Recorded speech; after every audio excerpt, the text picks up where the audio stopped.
What's up, guys? This is Jimmy with Hifly Fitness. Today I want to talk to you guys about your genetic limit and your genetic potential.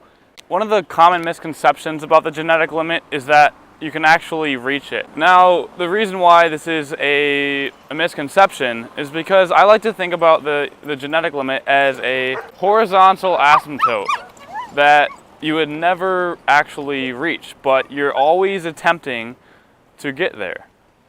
If you know that you want to be the best in the world in weightlifting, powerlifting, football, basketball, any other contact sport, you need to consider if you want to be the best, you need to train like the best and you need to take the same supplements like the best. You need to do everything that the best athletes do. So a lot of times people think that they hit their genetic limit because they plateaued. Most likely, actually 100% of the time, that isn't true. You hit your genetic limit, that's more like you hit another stage in advancement. So let's say you hit a plateau as a novice athlete, most likely that means you're transitioning into an intermediate athlete.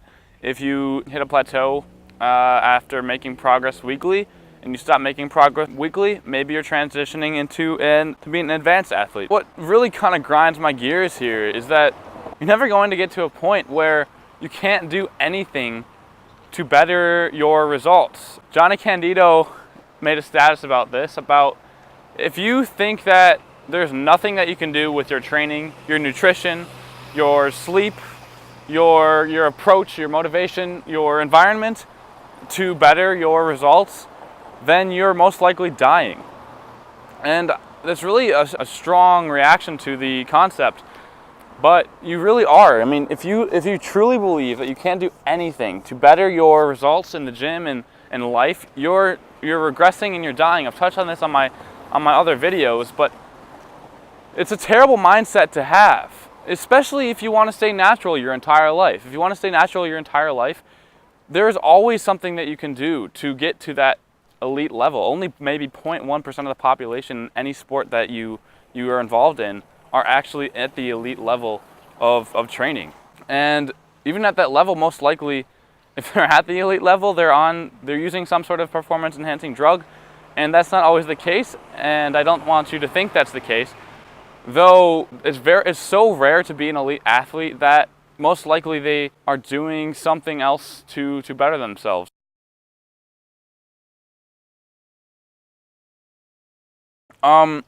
That's not to say that you can't get to an elite level without performance-enhancing drugs. Johnny Candido, Brett Gibbs, they're perfect examples of people that are natural and do everything in their power to better their results in the gym.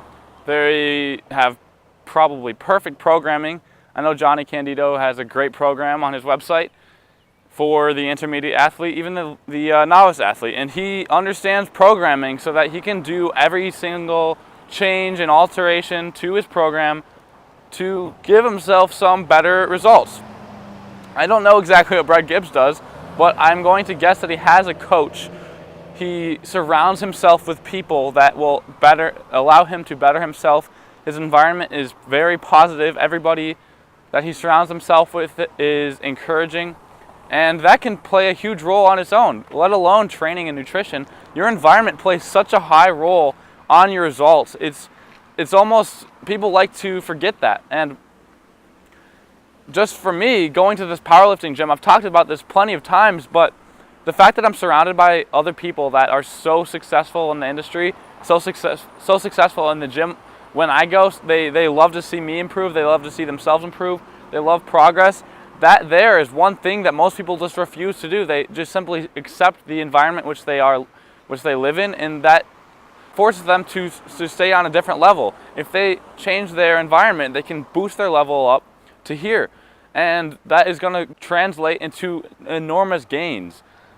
If you stay at a Lifetime Fitness gym or a gym that doesn't support positive energy, positive emotion, and they're playing Alicia Keys on the radio, well, and your goal is to be the best, you need to change. You need to change that. I've increased my deadlift by 30 pounds within 3 weeks, and I attribute most of that just from the environment that I'm in. And I got injured five weeks ago, and I couldn't deadlift more than 185 pounds. And if I would have stayed a lifetime, it would have taken twice as long to better myself. So all in all, you need to think of your genetic limit as something that you're always striving towards, but nothing that you're ever going to reach.